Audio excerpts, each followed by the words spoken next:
would really just like to introduce Fiona Bonser to you from the Samaritans. Fiona. Thanks, Emma. It's lovely to be working with you again here today and hopefully answering some of the many questions that you've had sent in to us. So my name's Fiona Bonser, as you say. I've been a listening volunteer with Samaritans for over 6 years, and we have 201 branches throughout the UK and around about 12,000 listening volunteers to support people on the Samaritans helplines. Additionally to being a listening volunteer, I also work closely with some of my colleagues at Central Charity, particularly on how we go about supporting some of our most vulnerable callers and also about safeguarding as well. So I get some real good insights into the type of support and help that we're able to provide at Samaritans. Fantastic. Thanks, Fiona. And just on that then, just to explain our relationship a little bit further, PayPlan and Samaritans have worked closely together for several years now, which has included Fiona and the Samaritans really supporting training for PayPlan's client-facing teams. And in turn, PayPlan can signpost clients to the Samaritans for that additional emotional support. Now, this can range from simply giving out the contact details for the Samaritans, or we can even make a direct referral ourselves. During the pandemic, we have had a sharp increase in clients that have disclosed their difficult circumstances to us. So this relationship has been more prevalent than ever, and PayPlan have signposted many clients to the Samaritans for additional support, particularly over these last few months because of that. Fiona, is there anything else that you would like to add to that?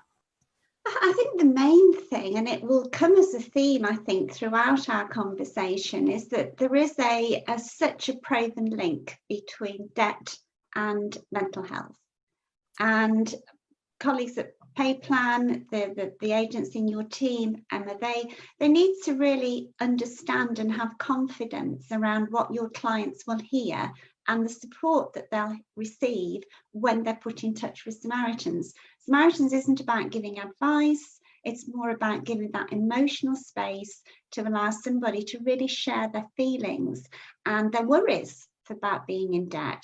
And that's a real enabler then for people then taking the right steps. So I think it's really important that your team and everybody else at PayPlan understand the experience that your clients receive when they contact Samaritans. Yeah, absolutely. And just really to endorse that as well, 46% of all of our vulnerable clients at PayPlan have disclosed mental health conditions to us.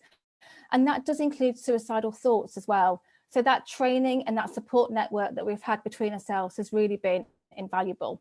Okay. So we've received a lot of questions for this session today. So Fiona and I are now going to work through those and hopefully answer some of those queries for you. Now, the first question is, the prospect of debt and redundancy is having a real effect on my mental health. So what advice would you give me? So clearly in this current landscape that we're in, that is a really prevalent question, and it's a really important question for so many people. Certainly for ourselves, again at PayPlan, first and foremost, talk to somebody about how you're feeling. It can be really scary thinking about the future at times and the potential for not being able to pay bills, the rent, the mortgage, but there is help out there, both practical and emotional support. And it really will make a difference to talk to somebody about how you're feeling.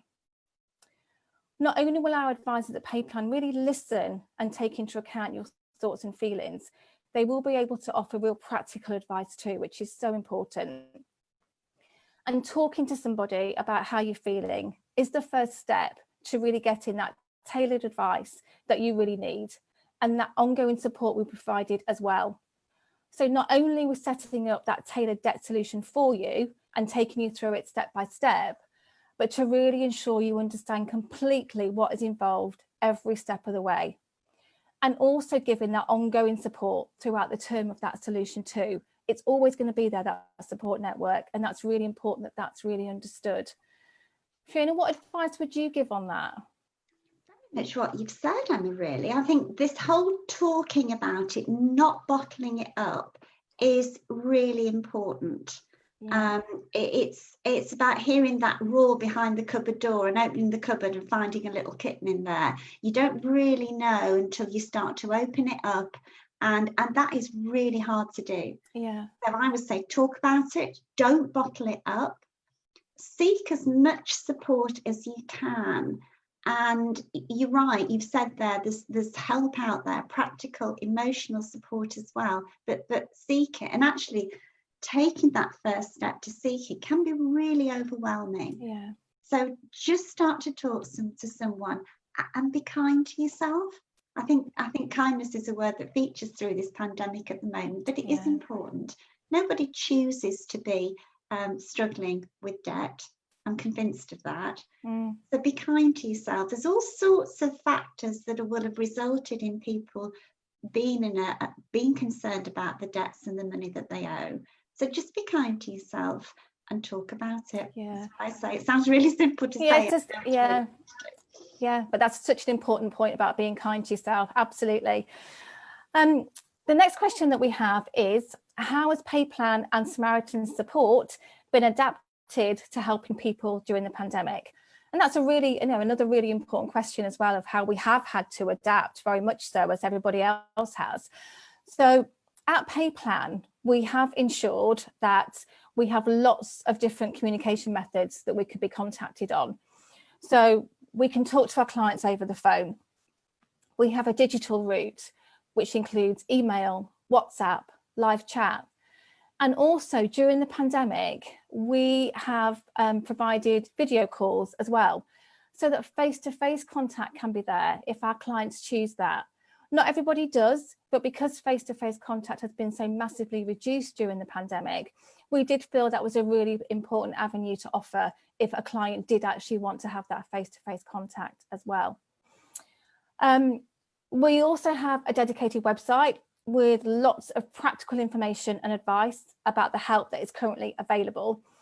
And that's been updated on a daily basis as well, to ensure that that is as up to date as it possibly can be. And sometimes several times a day as well, when things were really ramping up at the beginning. But one thing that I would say hasn't changed is that we still continue to really listen to what our clients tell us. By listening, we can really ensure that our clients' disclosures are fully recorded on their clients' files, once we have permission to do so, of course. So clients don't have to keep repeating themselves, because that in itself can be really difficult and really upsetting. So again, this means that PayPlan and the advisors are fully aware of the impact that a client's mental health condition has on them. And then we can really tailor our approach accordingly. So that's very much what PayPlan have done and continue to do so. So what about Samaritans, Fiona? Pretty similar again, I'd say, Emma. I mean, I think what's obvious through this pandemic and ongoing really is people seek support in different ways. Yeah. So Samaritans still have the traditional phone channel. Phones are open 24/7, 66 days a year. You can literally contact Samaritans anytime, day or night. And we definitely see changes when, unfortunately, other helplines, other support avenues have had to reduce their hours or reduce their support during COVID. And Samaritans, thankfully, haven't had to do that. So that phone line's always there. We also support our callers by email. So again, you can write down your feelings if you struggle to verbalise them. Put them in paper, send us an email, and we will explore your feelings via email if that's more suitable.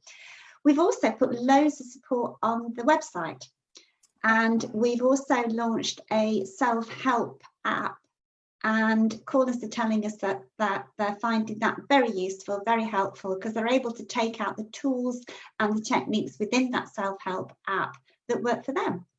So hopefully we're reaching people in lots and lots of different ways. And for anybody watching this, I would really encourage you to have a look at the website, samaritans.org. And there's loads of stuff on there, both as a self-help, as a resource, but it also, again, helps people understand what sort of reception, how it is, what it feels like to be in contact with Samaritans. So we've tried to put as much information on there and specific around COVID as well. There's definite stuff on there that's very relevant to the current position. So yeah, hopefully there's lots of stuff that people will find useful. Good. So it sounds like we're very similar in what we've both been doing, which is great. And it's interesting that we've both kind of like said that as businesses have really ramped it up, where unfortunately other people have had to kind of like not open their doors as much. We've gone the other direction, which again is just demonstrates that we are very much there to help as many people as we possibly can right now. So that's really good to hear. Fiona, this next question, this is a question typed directly for yourself at Samaritans. So have you at the Samaritans seen a spike in people coming to you for help? And is there a particular group that may be at most risk based on the data that you've got on that? I think in relation to employment, finances, concerns that are relevant to your clients, Emma, then we've seen more young people and particularly males being worried about employment and finances. And again, some of that is a little bit of stigma attached that, you know, males perhaps should feel more that they've got to be the provider, and that just isn't the case anymore. But we've definitely seen more of that, and these are concerns over furlough, potential redundancy. And interestingly, this has changed through the pandemic. So the first month was very much about people being worried, would they be put on furlough, would they lose their jobs? And then gradually, as we've moved through the pandemic, it's changed more from being worried about what might happen, more being worried, upset, anxious about what is happening, as perhaps some of these furloughs, some of the job losses, some of the real pressure on finances and the implications that that is having on relationships and everything else. And the way people's expenses have perhaps changed through the pandemic. So I think at the start, people were worried about what might happen. And as we've gone forward, people are more wanting to discuss with us the here and now, what is happening, what's going to change, how are we going to move on from this? So quite an interesting evolution in terms of how people are feeling, really. Yeah, definitely. And that's really interesting what you said as well about, you know, young men reaching out to you as well. I definitely agree with that. You know, at PayPlan, we do generally see more women discuss their circumstances to us than men. And our data does actually show us that in terms of kind of like particularly sensitive disclosures, the split will be 53% women and 47% men. That is generally the split. That is very stereotypical, but it is factual that men don't tend to open up as much as women. And sadly, that is why suicide rates are so high amongst men. And that's something that still needs to change.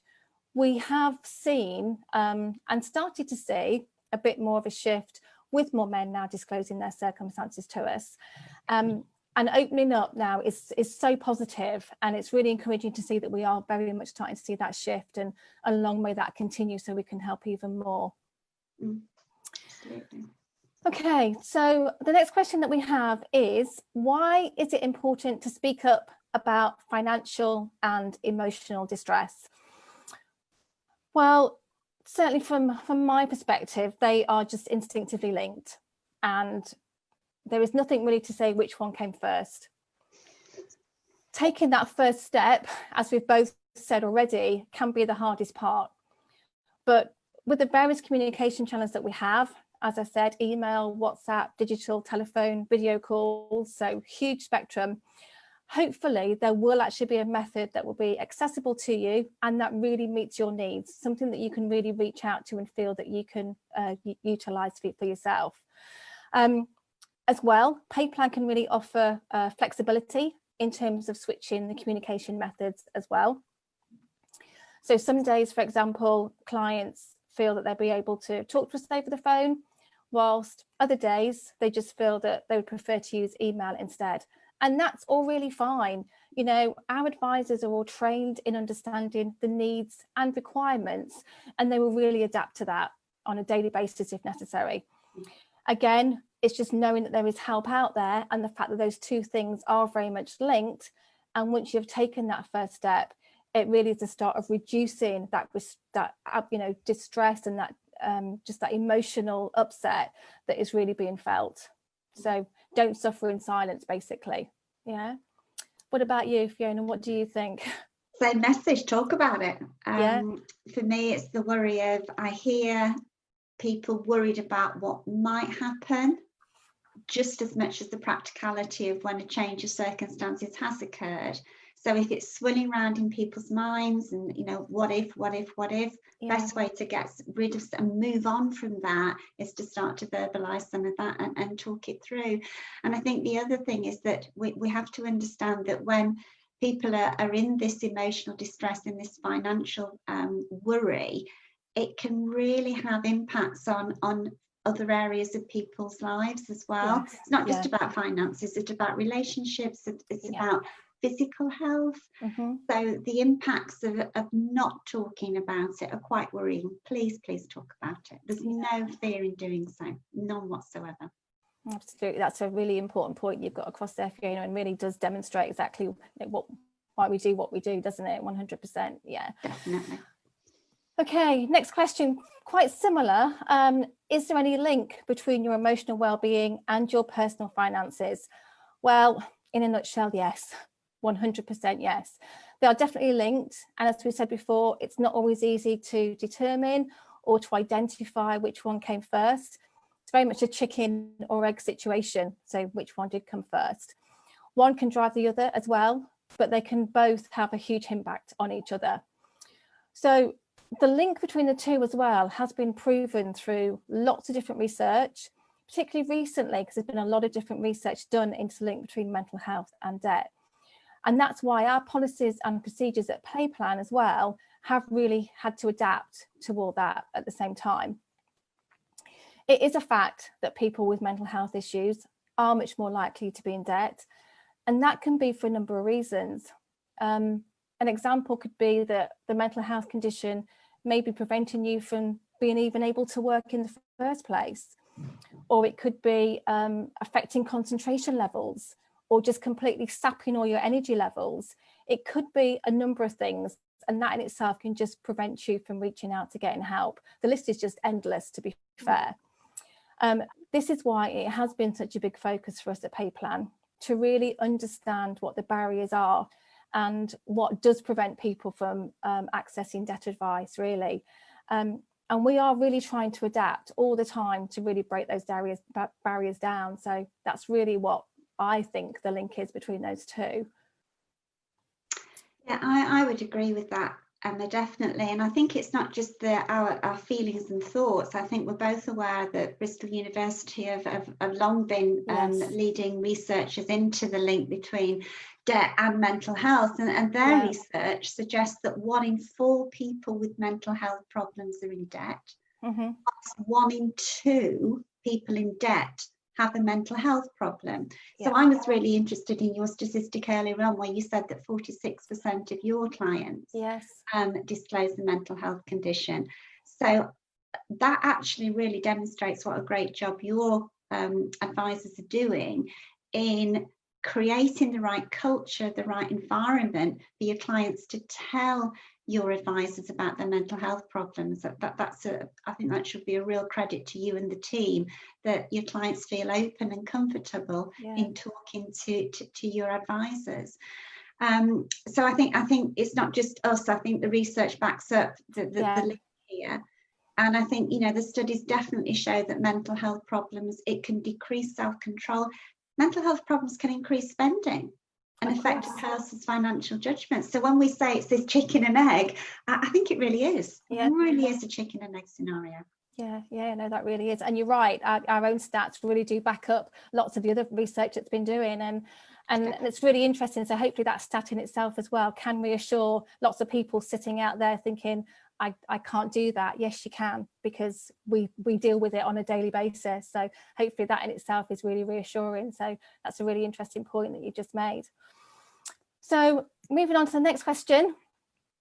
How do Samaritans and PayPlan work together to ensure that everyone gets the help that they need? So it's back to the relationship that we have. So as I touched on earlier, PayPlan clients can be signposted to the Samaritans, really for that extra emotional support that the Samaritans are so excellent in providing. And we can do that simply by giving contact details for Samaritans, whether that's the phone line, whether it's the email, whatever that is. Or we can actually make a direct referral from PayPlan ourselves. As long as we've got client's consent to do so, of course, we can actually do that. The reason that we have that facility in place is that some clients just can't take that step themselves to reach out for help. They lack the confidence or the ability to do so, particularly when they are just so distressed. It's just another call or another email they have to make that they feel they can't cope with. So let us do that for them, basically. Let us take away that distress. Clients also may feel rejection or feel that they won't be listened to. So just allowing us to really refer clients directly gets them the help that they really need as well. A couple of things have really stuck with me over my time at PayPlan, and it's a couple of things that clients have said to myself and to the team. It's that debt is like a noose around your neck. It cripples you. It's constantly there. However, when they have started to discuss their circumstances, when they have started to really get that help, they soon learn that there is no judgment, there's no discrimination, and that there is really help out there. And it's a real turning point for them. Would you add anything to that, or particularly with the training as well that you've done for us? Yeah, I think probably a point I mentioned, Emma, I think that your advisors then have real confidence that when they refer clients to Samaritans, they know what experience those clients will receive. And I think by helping the team or the advisors at PayPlan, just have that initial empathetic reaction when a client first says, look, I am feeling suicidal. You used some really powerful words there about being a noose around your neck and being crippled by debt. And that's a massive burden for a person to be constantly carrying. Yes. And to disclose to your advisors that they're actually feeling suicidal is a real brave thing to say. And it might be the first time they've actually used that word. And how your team respond when they hear that very powerful word will be key to whether that client then feels comfortable in using that word in other conversations. Yes. So I think it's Samaritans won't offer the advice that PayPlan do. PayPlan won't offer the emotional support that Samaritans are able to do. And I think that's why the way that we work together really does benefit the client overall. Yeah, no, 100%. And just as you touched on that now, that actually leads us into that next question, because this next question for me is just so important, and obviously why we're having this discussion today. And that is, my financial situation has got so bad that I'm considering suicide. What should I do? Who can I speak to? I think just having that question raised in itself just makes you want to just reach out to that person who's raised that question. And I can't stress enough that it's imperative that you speak to somebody. Speak to somebody about how you're feeling and that you are not suffering in silence, because there are people that will listen and there will be help available to you. You need to make that first initial step, and you need to reach out. You may feel that there's no way out at this point, but there really is. And hopefully this conversation we're having today will really emphasize that point. We can help with all that practical stuff that we really can do and we're experts at. But of course, reach out to your doctor, to a local GP. NHS 111 will be important to access too. Just reach out. Fiona, what would you say on that? Okay. It's so important. I think these feelings of suicide, when I'm on a shift at Samaritans and I hear people telling me that they're feeling suicidal, quite often they're scared of those feelings. They are scary, complex emotions to be feeling. And talking to Samaritans, that first step to be heard without judgment, it can be very empowering just to take things back into context, and then be able to seek the specific help and advice for whatever is generating these suicidal feelings. And I think it's important, Emma, that like at PayPlan, financial institutions over the last 10 years, probably 9-10 years, Mm-hmm. have really gone through an evolution in being more Yeah. receptive and able to hear the emotional impact of debt. Mm-hmm. And people shouldn't be worried about speaking up and seeking the advice that they need. I mean, I think we both feel there's always a way forward, and that might be overly optimistic, but I genuinely do believe there's always a way forward. Sometimes it's a tough way forward. It's tough, yeah. But there's always a way forward. Yeah, no, definitely. And I would 100% agree with you on that. Absolutely. Similar question. I've been feeling depressed for a while. What can I do to help myself feel better? And are there any coping methods? I mean, yes, there's lots of different coping mechanisms that are available to you. Again, talking to your GP, talking to a trusted friend or family member, writing things down about how you're feeling. So it gets it out of your head, it gets it onto a piece of paper. And obviously reaching out to the different organisations that are available. But Fiona, I'm sure you're much more equipped as well to answer that one in terms of coping mechanisms. I don't know whether I'm more equipped. I think the important thing when we hear this term depression is just we all got to recognise it's a very broad term and it's a very complex condition. And different coping strategies work for different people. This is certainly something where one size doesn't fit all. I think if you feel that you've got the symptoms of depression, then seek medical advice. I think sometimes people are reluctant to do so regards depression or general mental illness, really, but it shouldn't be anything to be worried about. If it was a physical illness, if we could break our leg, a general example, but if we broke a leg, we wouldn't think twice in seeking medical advice on that. And it's the same with depression. It's complex, it's difficult, it's unique, and a coping strategy will work for different people. So absolutely talk to people, talk to your GP, NHS 111, but don't just think, oh, it's me. No, it's not. It's the same with depression. Find one of the coping strategies that works for you. Yeah, 100% agree. Yeah, okay. Moved on to the next question, which again is another great question and very reflective of today as well. How can you deal with things happening that are beyond your control? Okay. A simple answer for me is, again, there's a current theme running through this, is to talk. It's to communicate. There will be other people that are feeling exactly the same as you. Nothing could have prepared us for 2020 and the pandemic or its consequences, absolutely nothing. There is very much a sense though at the moment that we're all kind of like in this together. So there is no better time to reach out for that help than there is now. Clients talk to us about being ashamed and embarrassed about their situation, but things happen in life that aren't always our fault. We're not always the drivers of them. Things happen. They're beyond our control at times. But again, getting practical help and support from PayPlan and emotional support from Samaritans, it gives you back that control. Recent surveys that we've kind of like sent out and had the data back, it does indicate to us that 74% of people in arrears don't feel confident that they'll be able to repay their debts when their income returns to normal, whether that's because they've been furloughed or because they've been redundant because of the pandemic. So again, that's 74% of people. So that demonstrates that you really aren't on your own. And the pandemic itself has seen all of us out of control at times and in so many different ways. Fiona, what are your thoughts on that?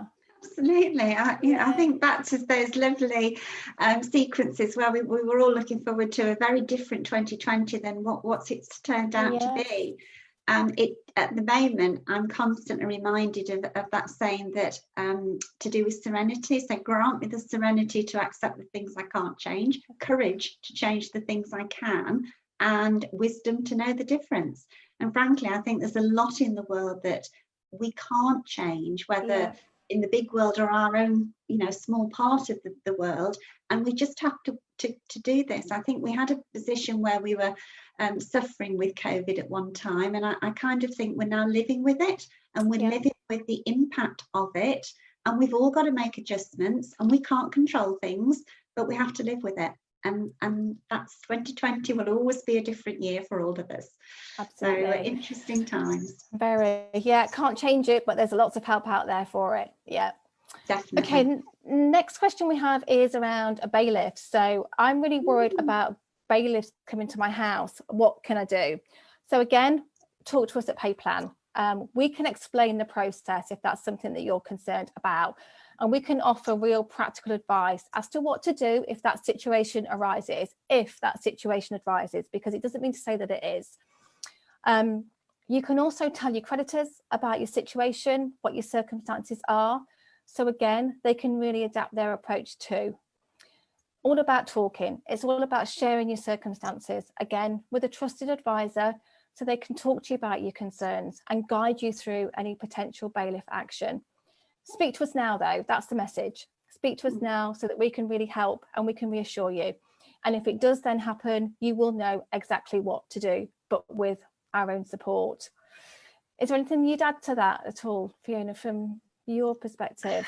Probably not. I think that's a very specific or practical way where, as you say, Emma, it's important to talk to your creditors, talk to your lenders. It's not an inevitability. And I think, again, lenders won't be taking bailiff action on a whim. So I think there's always an opportunity to talk to the lender, as you say. There's a theme, isn't there? It's good to talk. It's good to talk, 100%. Okay, so we're just moving on now to kind of like contact details and what next, really. So how can people reach out to us? So how can I get in touch with organisations such as yourselves? So as I've said, PayPlan offer free debt advice to everybody. And as I've already mentioned, lots of different ways to contact us. So there's phone, there's email, there's that digital route, WhatsApp, live chat, video calls. We really are flexible and we really have all that in place. We just want to help and we just want to be able to accommodate your needs. So all that information is very much available on our PayPlan website and is readily accessible on there. So that's pretty much us. Fiona? Yeah, so as I mentioned earlier, have a look at the website. So that's samaritans.org. Loads of information on there. You can pick the phone up anytime, 24/7. Very simple phone number, 116 123. It's a free phone number. It won't show on your bills if you're worried about confidentiality. And you can email us. Our email address is jo@samaritans.org. I would encourage people to use the website because that will give an indication about which contact method will work for them. And have a look at the self-help app. I think there's some great resources on there that really will make a difference to folk. Yeah, no, there really are. And last kind of question that we've got now is, can I get other help from partner organisations? Well, in a nutshell, yes, you can. We've also got good relationships with many organisations, so we are able to signpost to many of those. But if necessary, we will also source help for you. And we can do that very much on an individual basis too. So what about yourself, Fiona? The same really. I mean, when we find we don't offer advice, but when we realise there's a real specific need, we will perhaps talk to a caller about an organisation that might give them some more practical support. But it is very much about empowering that caller and making sure that they can seek the right practical help themselves, really. Yeah, completely. Cool. Okay, so I'm aware that we're probably overrunning anyway, but I think it's such an important subject. It's really important that we do answer the questions that have been raised today and we get that message across. We've certainly covered a lot in the session, I think, but from my perspective, I just really want to emphasise that it really is all about talking to somebody and discussing your circumstances. That really is the first step to a brighter tomorrow. And we will be there to support you every step of the way. But in terms of what's next, we at PayPlan will continue to work on many projects as we do day in, day out, and with external partners too. An example of that being GamCare, and there will be lots of information coming out about that relationship very soon, which is really quite exciting. What about for you, Fiona? What's next at Samaritans? So a little bit more of the same. We are looking to develop our web chat channel, so people will be able to talk to us on web chat. That's under development and will be coming in the next few months. So I think again that's an important developer. And I think the people I would really like to emphasise, Emma, for people watching today, is please don't think you have to be suicidal to call Samaritans. Less than 20% of our calls come from people who are suicidal. A lot of people just really want to share their worries and concerns that are at forefront of their minds. So I really want to encourage people, if they are worried about something, then Samaritans is a great resource to start to talk about some of those feelings and hopefully feel empowered to do that. And I just want to say thank you for the opportunity to continue to work with PayPlan and discuss this really important topic with you today. So thank you. Yeah, no, thank you. And again, exactly what you just said, it's not, you don't have to be suicidal to make that call, but and I really value the relationship that we have with Samaritans. It's been invaluable for us completely. So just for me to say thank you very much for joining this session today, both to Fiona and for the people watching. And I really hope that we've been able to answer your questions on such an emotive subject. Mainly, I hope though that it's really empowered you to go out and get that help and have that reassurance that help is just a call, email, WhatsApp away, whatever that is. But taking that first step will really make such a difference in so many ways. Fiona, anything you want to say just to finalise? I think you've said it all, Emma, but thank you for everybody, for you and for everybody watching. I hope you get something from this. It's very, very important. Yeah, definitely. Thank you, Fiona, and thank you everybody for joining. Thank you for your questions. Take care, keep safe, and we are here for you. Thank you very much. Thank you.